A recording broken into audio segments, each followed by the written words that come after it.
Hi, and welcome everyone to this Shaping the Way We Teach English Course 14 webinar session entitled Teachers Helping Teachers, Peer Observation for Professional Development, brought to you by the American English Team. Today we're going to examine how to structure and conduct peer observations, discuss how to create an environment that promotes trust and growth, and identify the benefits of being both the teacher and the observer. We will also look at some features of a new product from American English called Shaping the Way We Teach English from Observation to Action. I'm your presenter today, Heather Benucci, and I'm looking forward to working with you throughout the session. You will need a pen or pencil and some paper for some activities during the webinar, so feel free to pause the recording and collect these materials now if you need to. Let's get started.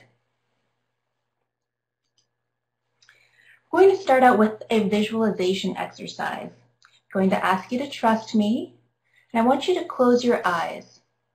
And once your eyes are closed, I'd like you to think about the last time your teaching was observed by another person.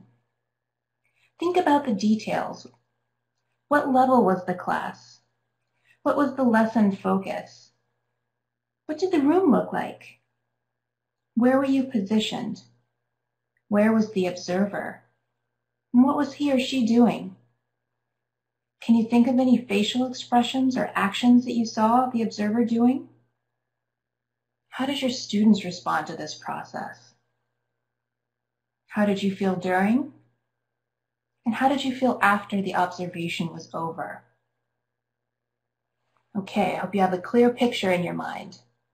Now open your eyes, and you can use that pencil and paper if you want. I'm going to give you about 30 seconds to brainstorm, and I want you to write down as many words and short phrases as you can to describe that picture of observation you just visualized. Ready? Go.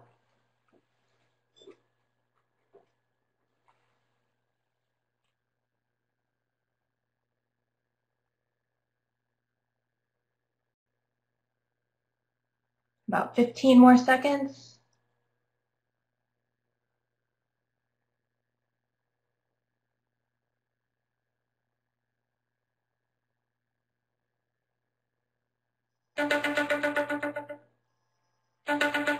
Okay, time's up.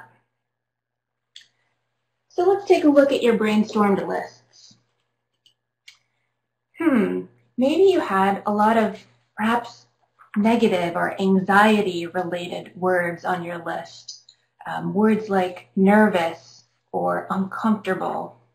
Maybe your observation experience left you feeling like your classroom space had been intruded upon, or that you were being evaluated and judged. On the other hand, maybe your list was more of the don't panic variety, and you had lots of positive words. Maybe your last observation felt very supportive. You felt respected by the other observer. Maybe you felt like you were building team relationships with your colleagues who were observing you. I think all of these feelings and descriptive words can be associated with observation. So throughout our session today, we're going to explore both the positive and the potentially negative sides of observation. Okay, so our goal today includes briefly examining the spectrum of observation types, taking a close look at the peer observation process, why we do it, what difficulties we might face, and we'll also take a close look at a process that will allow us to overcome some of the challenges that we might experience. And finally, we're going to close with taking a closer look at a new resource, Shaping the Way We Teach from Observation to Action. I'm going to just call it From Observation to Action because it's a lot to say at once. This is a video-based observation related resource and has a lot of great information for you out there, and we'll take a close look at the parts and pieces of this tool. Okay, so let's turn our attention first to the types of observation. I'd like you to take about 10 or 15 seconds And think about the types of observations you've experienced, either as an observer or as an observed teacher. Think about the purpose of each of the types you might have experienced.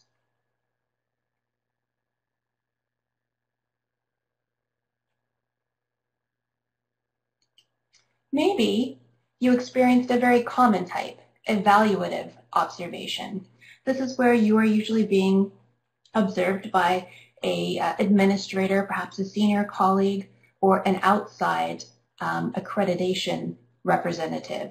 So the purpose of this type of observation is evaluation and grading your performance. Maybe some of you have experienced performance management observation. These are usually done in order to address some sort of complaint or performance deficiency situation. So if there's been a student complaint, perhaps a parent complaint, maybe there's an observation done in response. But hopefully many of you haven't experienced that type.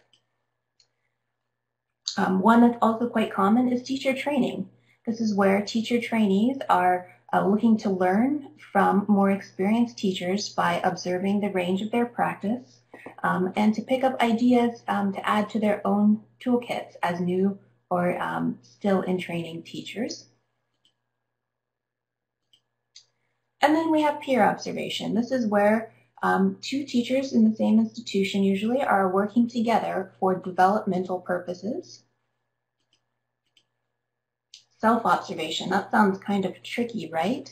It can be done. I have done this. It involves videotaping yourself while teaching, or you can just record the audio data. It's a little bit intimidating to watch or listen to yourself, but it can be a very rich and enlightening observation experience. And then we also have the opportunity not just to observe ourselves via some of these technology recording devices, but the teaching of others. So perhaps we might observe recorded lessons as they're being taught. And as you might have guessed from our goals today, we are going to focus on two of these types, peer observation and recorded observations. So let's take a look first at peer observation. Today we are going to define it as teachers observing others for professional development. Again, this is collaborative. It's done in the spirit of learning and growing. And in this situation, both people are actively involved. It's not just a passive observer there watching the active teacher. Both parties are going to be thinking about their beliefs and their practices because every teacher has different preferences and beliefs about teaching, right? So especially as the observer, we must suspend our perceptions about what's right and focus on what's actually happening, what the teacher is doing, rather than what we think they should be doing. We'll look at some ways to do that in just a bit. And with peer observation, usually the process and the results are kept confidential. They're not submitted to administrators or superior people in the teaching organization for any kind of review. They're done just between the teacher and the observer, again, for that goal of growth. And this process is usually voluntary. It's not a mandatory part of evaluation or promotion processes. So the aims of peer observation are to build trust and camaraderie among colleagues and to help us become more aware of what we do versus what we think we might do. It's very hard to be objective about our own teaching behavior, right? And to see things perhaps as they actually are. So with peer observation, we have another set of eyes there to help us become more aware of our practice.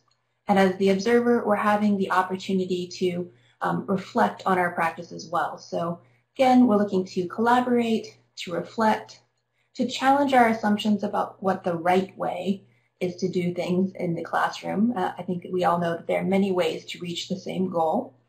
We want to encourage experimentation with peer observation. Maybe as an observer, you see something really cool that the teacher is doing that you want to bring to your own class. And you might want to learn more about it. Get out, do some research, do some reading.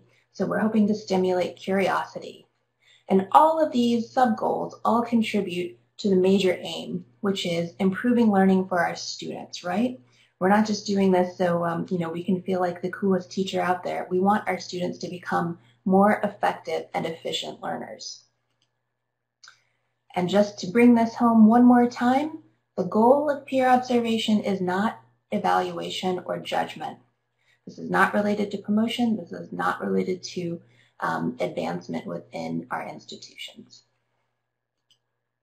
Okay, so there are a lot of great things about peer observation, but there are also many challenges. Let's take a closer look depending on the role that we're participating in. So let's first think about the observer.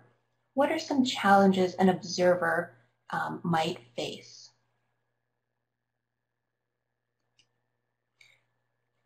The first is managing the relationship. As the observer, you are in a sensitive situation of being in someone else's territory and having to provide feedback and data related to the very personal topic of teaching practice. So you're going to have to walk carefully, and we'll look at some ways to manage relationships effectively during this process. You also need to be objective, which can be really hard. We're human beings, right? We have our own beliefs, our own biases, and we need to challenge ourselves as observers to set those aside. And also, there's so much going on in classrooms. It can be really tricky to figure out what exactly you're supposed to be observing. We'll look at some ways to find that focus in just a few minutes. Now let's think about it from the perspective of the teacher, the one that's being observed. What are some challenges the teacher might face? Well, first off, you've got somebody in your space, your classroom, something that's usually your territory that you share with your students. So there can be a feeling of intrusion that you need to cope with. Also some threat to your experience. Whether the observer is more or less experienced than you, it can be a little bit uncomfortable to have somebody there. Perhaps you might feel like they're questioning your practice or your professional identity. And then how do you make this process of bringing someone into your classroom actually matter for how you teach? How do you translate the information you collect during the peer observation process into concrete improvements for your students? We'll take a look at that as well. And then challenges for both sides of the equation, the observer and the teacher, is the challenge we all face as teachers. Time. There's never enough time, right? We need to have a structured process that will help us make the best use of the time we have available for peer observation. And we also need to become practiced at giving feedback and the process of observing to become more effective in this peer observation situation. So all of these are, I think, very real challenges, but there are ways to overcome them. And I would suggest a good way to overcome most, if not all of these, is to follow a process for conducting peer observations. You might have seen a similar diagram or chart before depicting this process. It usually contains 3 steps. And it involves, first off, the pre-observation meeting, and that's when preparation is completed and targets are set for the observation. Next is the actual observation. That's when the teaching is done and the data are collected. And then usually the last step in the model is a post-observation meeting. And this is where the participants examine lessons learned, reflect on their experiences, and they make plans for what they might do in the future. So I want to add one more step to this traditional 3-step model. So my step 4 is going to be action. And this is where we take things one step further. We're translating all of this information into action. And this is making some concrete change in your teaching practice or habits, and then observing what happens, reflecting on it, and then continuing to refine. So all of this is again done for improving learning outcomes, and without action, we're never going to see those improvements. So let's take a closer look at each of these steps. First off, we have the pre-observation meeting. This can be conducted at a mutually convenient time, maybe during lunch or at a cafe or during a break. But the teacher and the observer are going to meet before the observation session. And this is where the observed teacher is really in control. The teacher is going to provide some information to the observer about the class, the level, the size, the students, and the lesson objectives. And then the teacher is going to explain what she or he wants to gain from the observation process. And this is done by setting the focus. So maybe as the teacher, you want to know more objective information about how you give instructions, or how much wait time you give students after you ask a question. That is, how much time expires between the end of your question and when you say something else. So those could be focuses that you set for the observer, and that helps the observer have that detailed requirement to be able to make good observation notes that will benefit you. The pre-observation meeting is also when you discuss etiquette. We'll take a closer look at etiquette next. Etiquette is another word for manners or proper behavior. So setting the ground rules for how the observer will behave in your classroom. And then also important to hold yourself accountable is setting a time for the post-observation meeting. Okay, so let's think about those manners, the etiquette. Take about 15 or 20 seconds and really take a close look at these two pictures that involve classroom observations. The observers are highlighted with pink arrows. Take a look at what you see. How are they behaving? Where are they? What are they doing?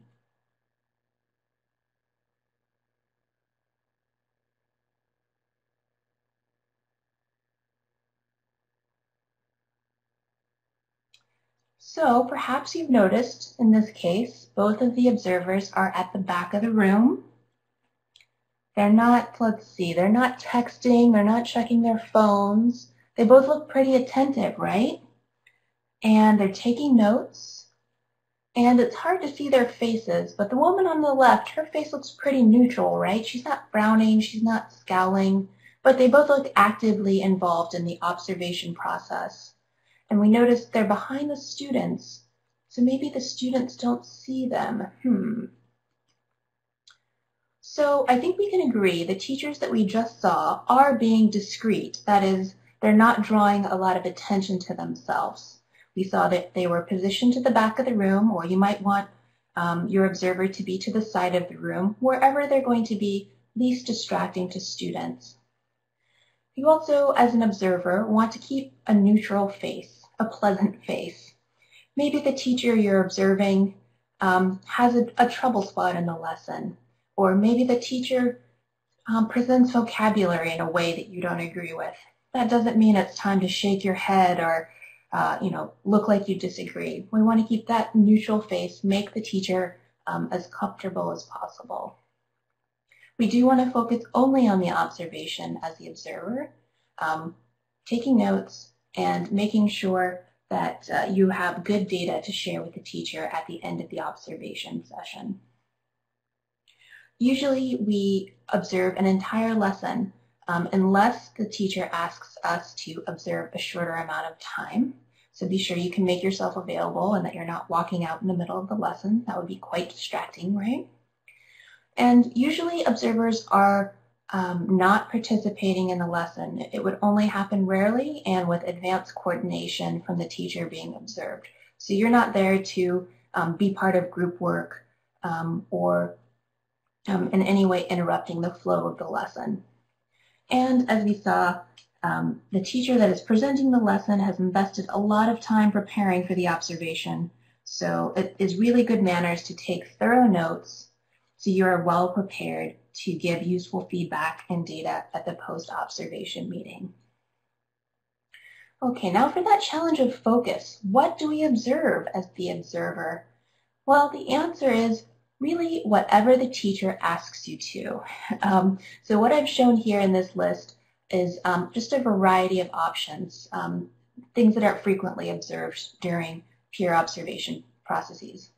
So perhaps the teacher has asked you to make note of the number of display, that is close-ended, one right answer questions, or referential questions, that's open-ended questions, questions that can have any number of answers based on the person's experience who's answering them.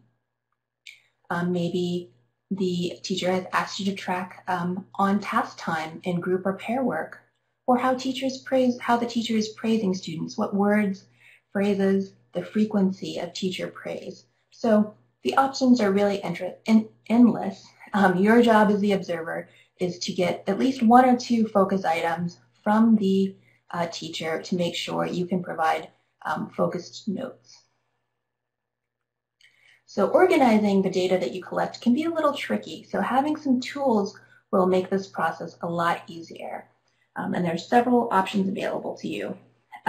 We can create forms that track information that we're regularly interested in. So maybe you have a form about tracking student praise or tracking general classroom interaction patterns.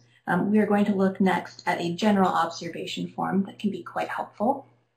Maybe you use a tally, and tally is just a way of saying counting.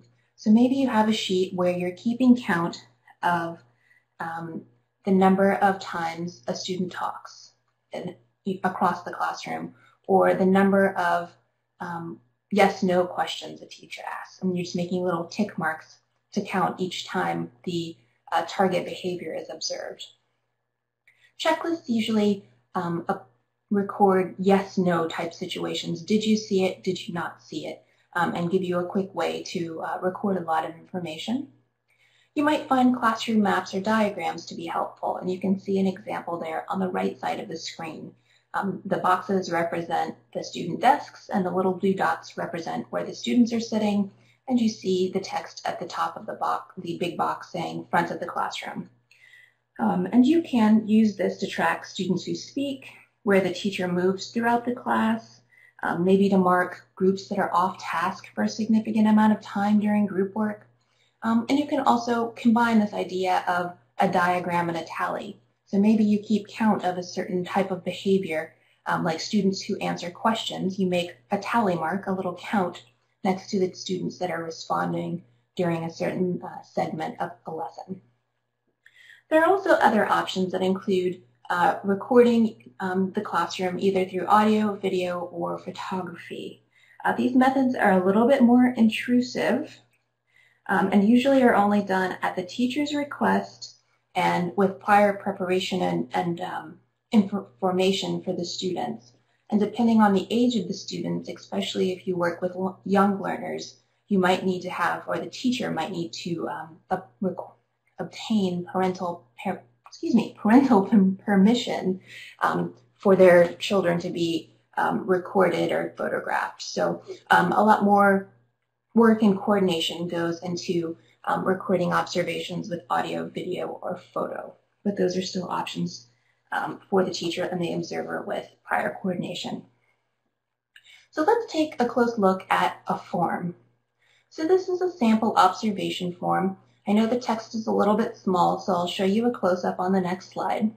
But at the top you can see there's basic information about the teacher, the observer, when the observation took place, the class level, what the objectives are, and what the focus areas are. And then we have this grid. The grid records what happened, when, what types of specific things the observer sees, and then comments and questions. This last section here, comments, questions, reflections, and suggestions, that part is usually filled out after the lesson ends, but before the post-observation meeting. These are the reflections of the observer about the lesson, and it can be very difficult to make those in real time while observation is happening. So let's take a closer look. So here you can see on the left-hand side, we just have brief notes about the timing of the different lesson segments. And then next we have the different stages. Here we had a warm-up to start the lesson, a pre-reading activity, a reading jigsaw activity, the answers were checked in a whole group format, and then there was a wrap-up for the lesson. And then the really important data is what the observer sees, and this is the interactions and the environment. I want you to take a moment to look closely at the notes in this section. Do you see mostly descriptive facts, or do you see judgment statements? I'll give you a few seconds to take a closer look.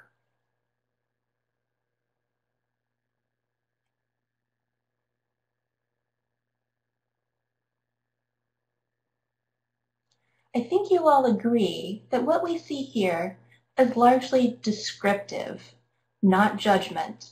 There's nothing about doing something right or doing something wrong. They're simple, abbreviated descriptions of what happened. So towards the middle, we have the teacher circulated during group work. The teacher told students to get into second groups. Students did better this time. So not a lot of judgmental language from the observer, just factual description of what occurred. And then in this fourth column, as we talked about in the last slide, is where the observer is going to enter notes about kind of the meaning, reflection, suggestions. Here you might see some more judgment-oriented, not necessarily negative statements. So questions, like on the third section, the observer goes, was the teacher's voice too low? Maybe the teacher needs to speak up. Then the observer says, oh, great monitoring. Is this something I could do more of? So there we have a positive feedback comment and a reflection statement. The observer is taking something he or she saw in the lesson and going, how does this relate to my practice? But these notes are really important to make that post-observation meeting rich and productive for both parties. Okay, speaking of the post-observation meeting, step 3. This is where a lot of the good stuff happens. It has to do with the trust and the relationship management to make sure that the learning takes place for both the teacher and the observer.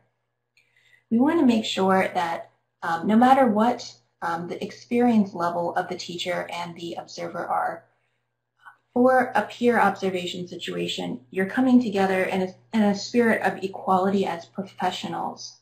This means that we're respectful of each other and we speak to each other in a constructive way that's also kind. If you're the observer, you know what it feels like to be a teacher. So you want to make sure you're giving your feedback in a supportive way. And at the end of the post-observation meeting, both the teacher and the observer should feel like that they've had meaningful experience, that they've learned something new about themselves and their teaching, and that they can take what they've learned to develop an action plan and goals. So to prepare for this very important step in the process, here are a few considerations. Feedback should happen at this post-observation meeting fairly soon after the observation session. It doesn't have to be immediately after. In fact, I'd recommend it should be within a couple of days. You want to have a little bit of time as the observer and the teacher to reflect on what you saw, maybe to refine your notes, to make some more questions, etc., to prepare. So it should happen soon after the meeting, but it doesn't have to be immediately after the observation. And if you're the observer, your jobs are to go back over the data that you've collected, review your notes, and make a consolidated list of any comments or questions that you want to ask the teacher during the post-observation meeting. You also want to take some time after you've done that review and think about your own teaching practice. What have you learned that might affect how you approach situations in the classroom? And if you're the observed teacher, you have some homework to do as well. You need to reflect on the lesson and think about two things. What went well? Sometimes this is hard for us as teachers. We can be our own worst critics. We're always thinking about like, oh, I wish I had only just, or that would have gone so much better if I could have. But take a little time and congratulate yourselves. What did you really like? What would you do again? And then also think about things that you might change, things that you could have done a little bit differently. And bring that information to the post-observation meeting, and that will probably help you be equipped to answer the questions that the observer will ask you. Okay, now for some relationship management. This is the art of giving feedback. I say art because I think it's also a skill. It can be learned, but it takes practice. So here's some tips. First of all, be specific and give clear examples. You don't want to just say, as the observer to the teacher, your lesson was really good. Is that helpful feedback? Compare that statement to something like, I really liked the way that you used concept checking questions to confirm that students understood the assignment. Clear, specific. The observed teacher knows what the observer thought and what the observer is talking about in terms of a stage of the lesson or a teaching skill. All right, we can also provide feedback in a constructive way by using I and me statements. These types of statements softens the perception of the feedback. So if you say, I felt you were speaking a little quickly at the end, as opposed to just, you were talking too fast. The second one sounds accusative, right? I felt that you were, that's a way of hedging, of softening our feedback. This second example, it seems to me that students were unsure what to do after you gave the instructions. So you're providing some distance. You're putting your feedback in the format of perspective of the observer, softening. Asking questions. This is my favorite technique because it can really guide the teacher to reflect on what they were doing, and it can also help you as the observer. You can't see inside the teacher's head, right, as you're observing the class. So maybe there's something that seemed really strange to you as the observer, but the teacher has a perfectly logical explanation for it. So to avoid that feeling of judgment, questions can clarify things for you as the observer and help guide that teacher through a process of reflection. So saying something like, I noticed the students always worked in the same pairs. Can you tell me about your strategies for grouping students? See, we have no accusation there. It's showing curiosity on the part of the observer. And the last technique is the suggestion sandwich. And this is where you provide feedback by giving a compliment, highlighting something positive, introducing a suggestion in the middle, and then ending with a compliment, ending on something positive. So it's called the suggestion sandwich because the two compliments, the positive pieces are like the bread on the outside, and the suggestion is like the filling of the sandwich, maybe the meat, the cheese. So 4 quick tips, but all of these can really help you provide feedback in a supportive way, and I encourage you to role play or use them in real life and to practice and refine your feedback skills. So let's just do 2 quick comparisons. Actually, let's just focus on the bottom one. So instead of saying, you don't give the students enough time to answer your questions. If I was receiving that feedback, I'd be like, well, how do you know? I might feel a bit, defensive. But if somebody said, do you know how many students answered your questions? Do you think they might need more time? That would cause me to go into reflective mode, not defensive mode. I would consider that question and think about the lesson and then respond. So in this case, we're using the questioning technique. So you can see how employing some of those tips we just covered can soften that situation and affect how the teacher responds, defensive versus reflective. Okay, the very last step in the observation process, but as I argue, the most important, action. You both, as the observer and the teacher, have spent a lot of time in this process. So now it's time to make the changes and adjustments reality to affect those student learning outcomes. So this is done by setting goals and then taking the steps needed to do them, to follow up. This could be anything from adjusting your lesson plans, trying a new approach, activity, or technique, sharing what you learned, through the observation process at some sort of teacher training event or professional development conference, or maybe you get really curious about something that came up during the observation process and you conduct an action research project to really do an in-depth investigation of how the observation could affect your students' learning outcomes. So at the end, don't forget to act. That's what it's all about.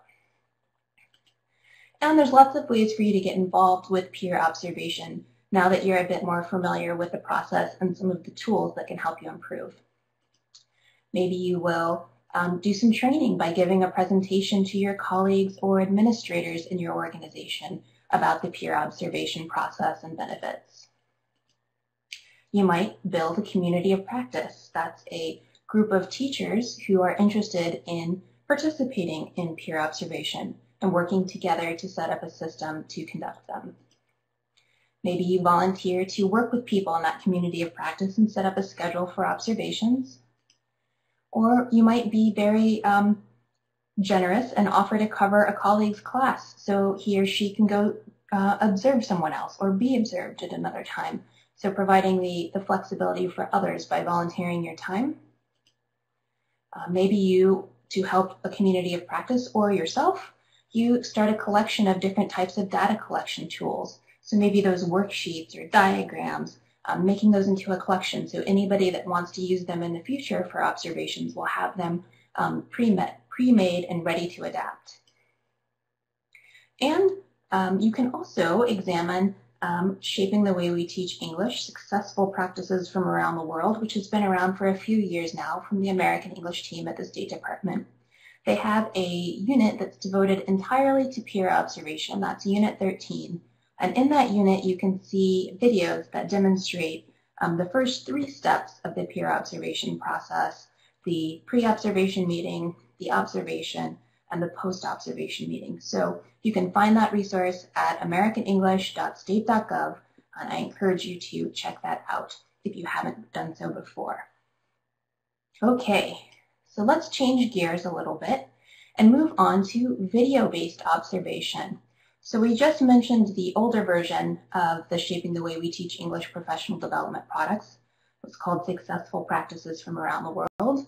And today we are going to take a quick look at From Observation to Action, which is a new free resource from the American English team. I'll show you where you can find the resource, and we will walk through the parts and pieces of the publication. Okay, so what is it? It is a 13-unit publication. It contains full-length class videos, 11 of those, and then 2 shorter videos about alternative assessment. And for each of these videos, there is a video viewing guide. And the guide provides hands-on discussion and reflection activities that focus on topics ranging from classroom management to teaching techniques, encouraging critical and creative thinking, and building observation skills. And beyond the videos and the guides, there are supplemental resources for each unit some of them are handouts that are ready to use right away in class. Others might need to be adapted to your local setting. There is a full glossary of key teaching pedagogical terms. There are sample responses to all of the different video viewing guide questions that are there to support facilitators who might be using the guide. And then there's transcripts that cover each of the videos, and they can be very helpful if you only want to use part of a video during a teacher training session. So what are in these videos? We have 3 videos that are focused on very young learners. So these are sort of the ages 6 or 7 and below, primary level. We also have 4 more videos that are focused on young learners, still considered primary, but more the 7 to 12-year-old age group. Very cute, both of these groups. 3 videos focused on secondary learners, that's teenagers. And then 3 videos that focus on young adults and adults, mostly in university-type settings. So the framework for observation to action is this sort of 5-step process. It starts out at the top of the star diagram there with observing. You're going to observe a real-life classroom from around the world. We have videos from everywhere, from Egypt to Costa Rica to Thailand to different areas of the United States. And then after that observation, you're going to evaluate what you saw, adapt the ideas to see if you can make them work for your local context. You're going to take some action based on what you learned from the observation process, and then you're going to spend some time reflecting on what you learned, and maybe it's time to start doing some additional observation at that point.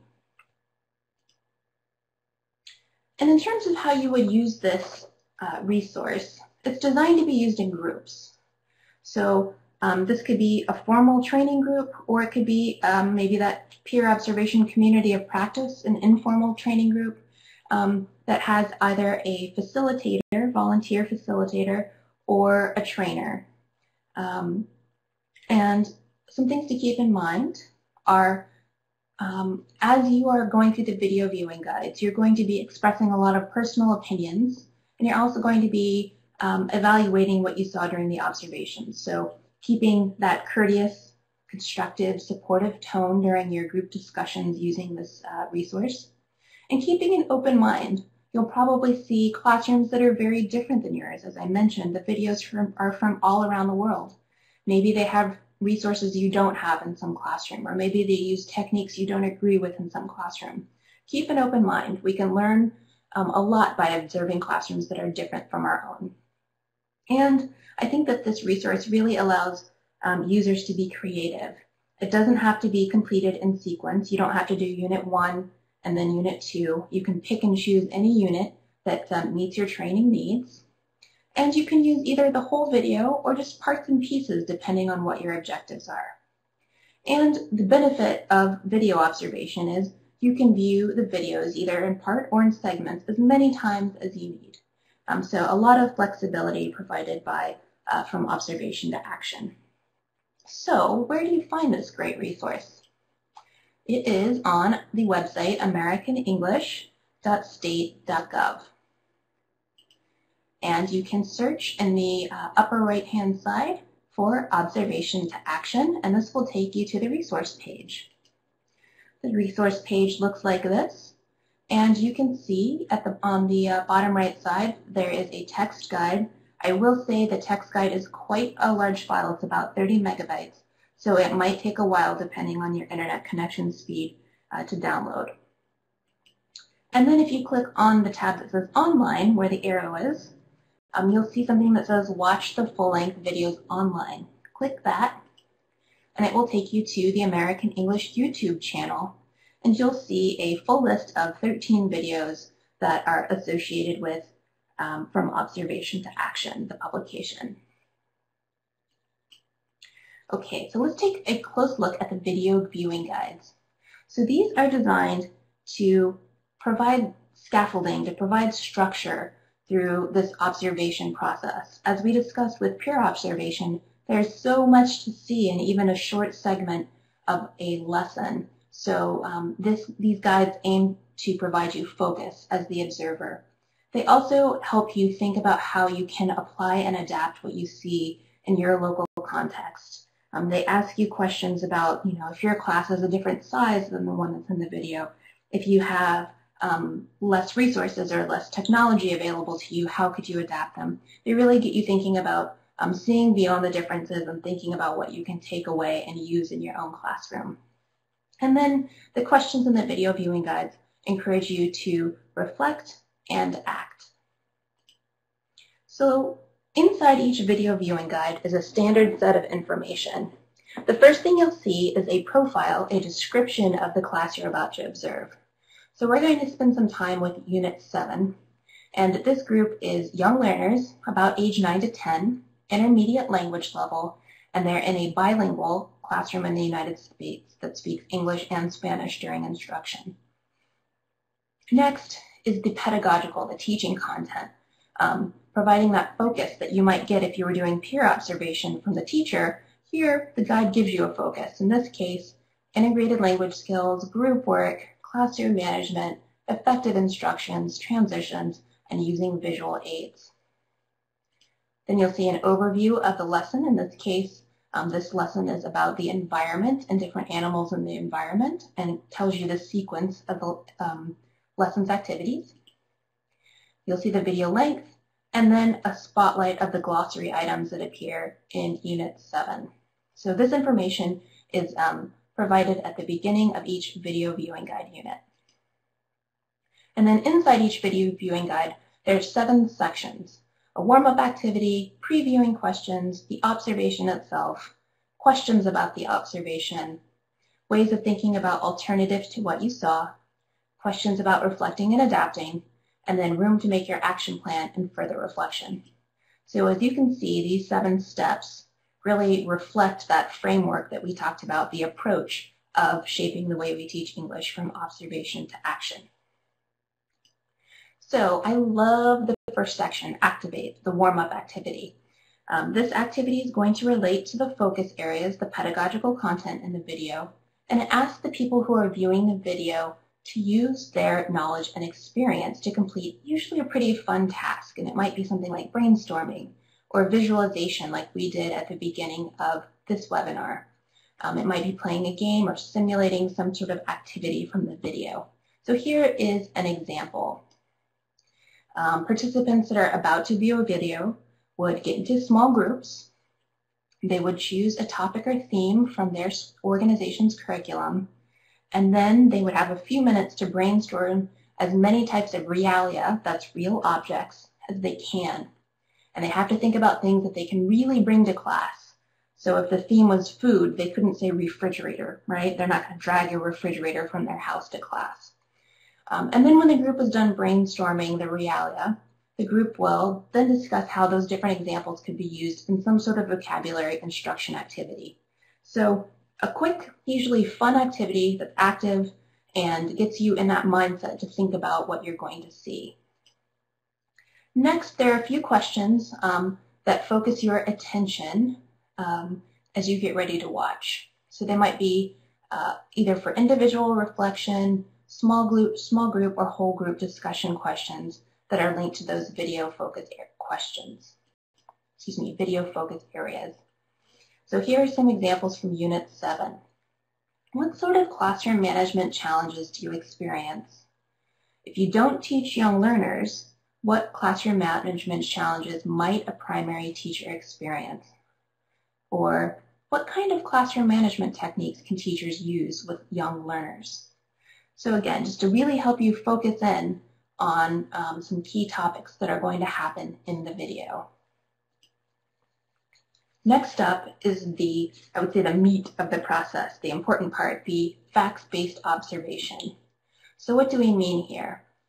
Facts-based observation. Again, when we think about what we discussed for peer observation, the notes that we record are not going to involve judgment. They're just going to describe what we see, the steps, stages, the interaction, and the classroom environment. And we might use that abbreviated language, that note-taking language. So you see some examples here. The T tells the S's, the teacher tells the students that each group has a salmon expert. The teacher points to the chart at the front. There's already animals on the chart. Salmon, are you familiar with that word? A salmon is a very beautiful type of fish that looks like this. So we're going to watch a video in just a moment, and I do a lot of talking about salmon. So I just wanted to make sure you know what a salmon looks like. Okay, so now you are going to do some observation. It's time to grab that paper and either a pencil or a pen, and I want you to only focus on this highlighted section of our chart here, that third column, what I saw, the interactions, and the classroom environment. So you're going to take facts-based notes, describing what you see, not making judgments. And before we watch, I want to tell you that, again, this is that sort of primary age classroom, and each group of 4 students that you'll see has been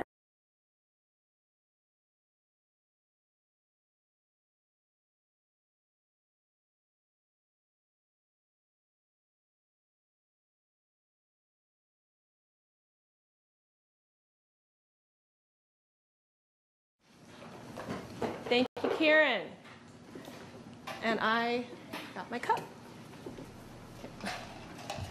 Okay, we are going to do today, everybody at your table has a salmon expert. Somebody who read with me today about salmon and who will be able to tell you the information you need to know about salmon. The first question, don't do heads together yet, hold on. They are going to tell you what class of animal the salmon belongs to. Ready? Heads together.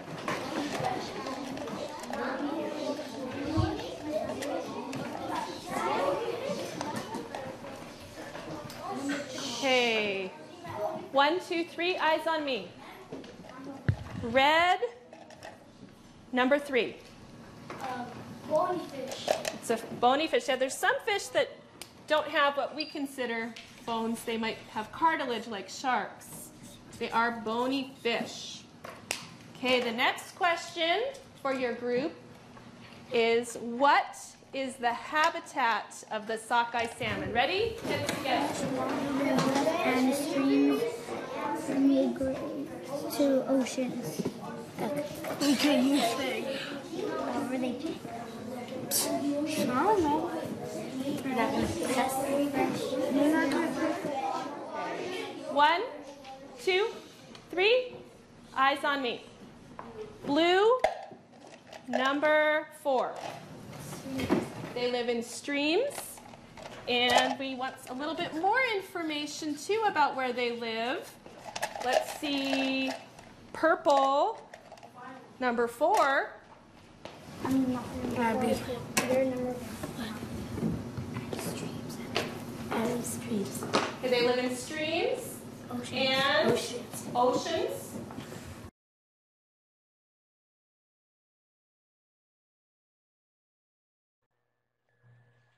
Okay, so a lot to see in just that short video clip.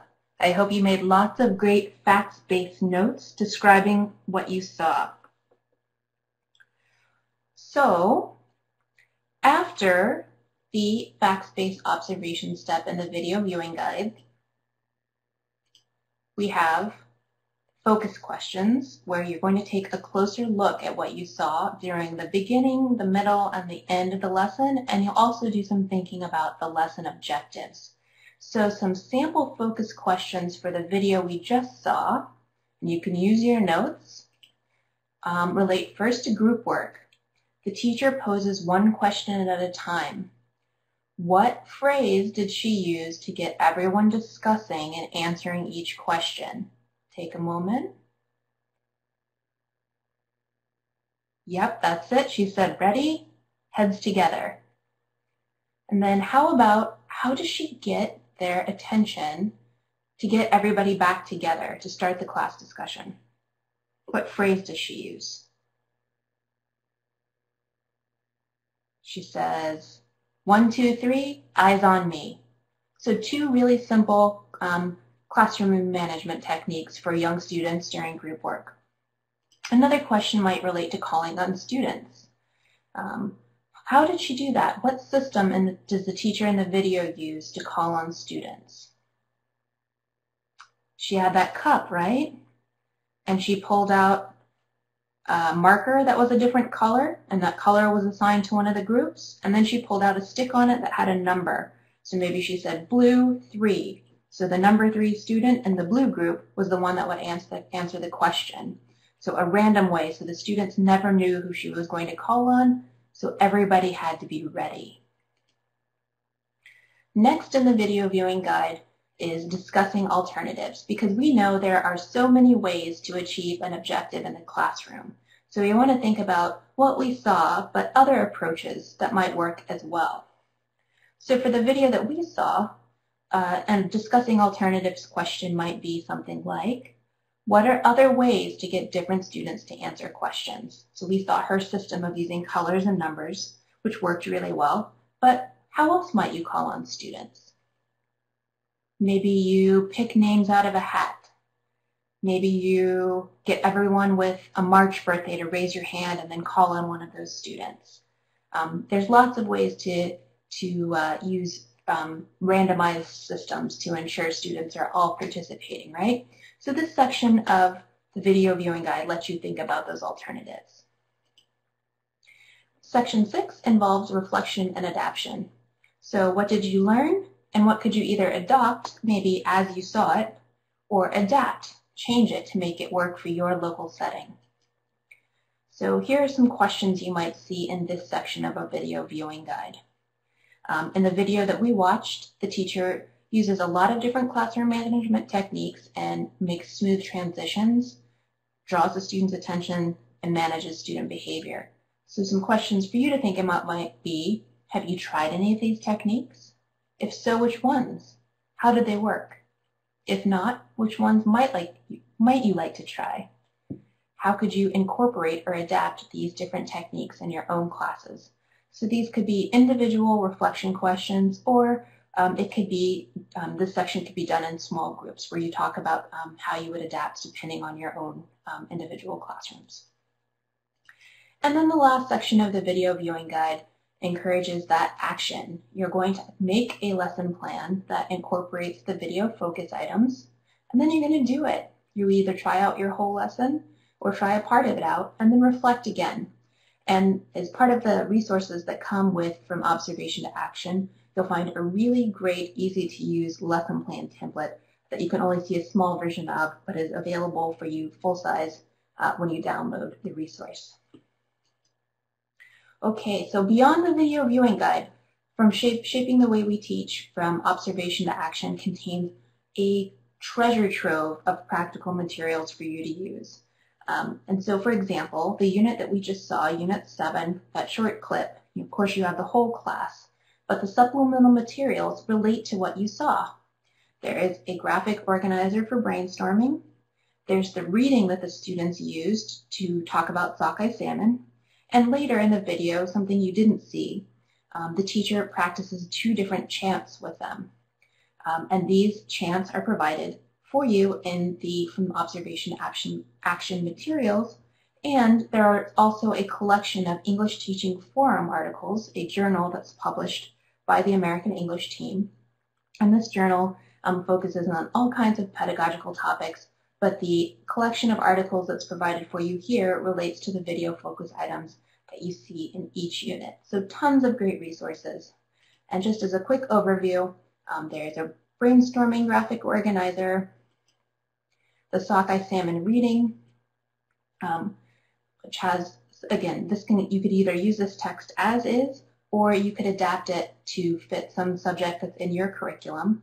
And it also has this area where students can draw pictures to help them remember vocabulary.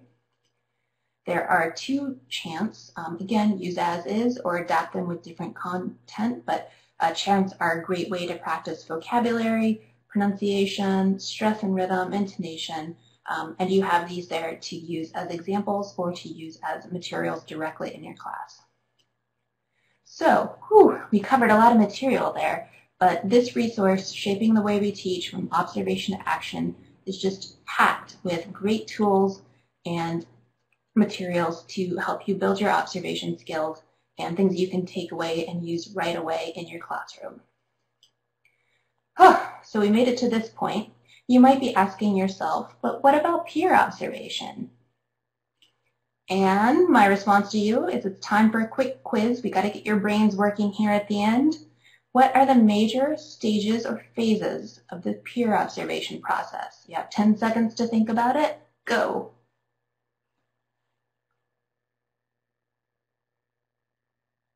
Okay, let's check your answers. We've got 4 steps. The pre-observation meeting, the observation itself, that important post-observation meeting, and last but certainly not least, taking action and having that time for further reflection. Great work. So, thinking about comparing the resource that we saw From Observation to Action and then the peer observation material we covered at the beginning of the session. Video observations do give you some really unique opportunities for training. Unlike when you're working with live people, you can turn the sound off and just watch the video. So why might you want to do that? When you turn the sound off, you'll be amazed at how much your mind focuses on the small details of what you see. The body language, facial expressions, movement, reactions. So that can provide a different type of observation richness. And you can do the reverse. You can turn the image off and only listen to the sound. That approach really helps you cue in on voice tone. Do students seem like they're really listening? Maybe you hear that uncertainty in their voice, things like that. So different options for using video that you cannot do with live people. And I think the video-based observation is a great tool to get you ready to be an amazing peer observer, whether you're experienced or new at that process. It helps you become a very able observer for descriptive, facts-based observation. And those video viewing guides really give you the structure and support to build those skills. And I think something you can do from observation to action is role-playing. We talked about giving feedback as being an art, but also a skill that can be developed with practice. So maybe you'll watch the video, and then you can work with a partner and practice pretending to give feedback to the teacher in the video.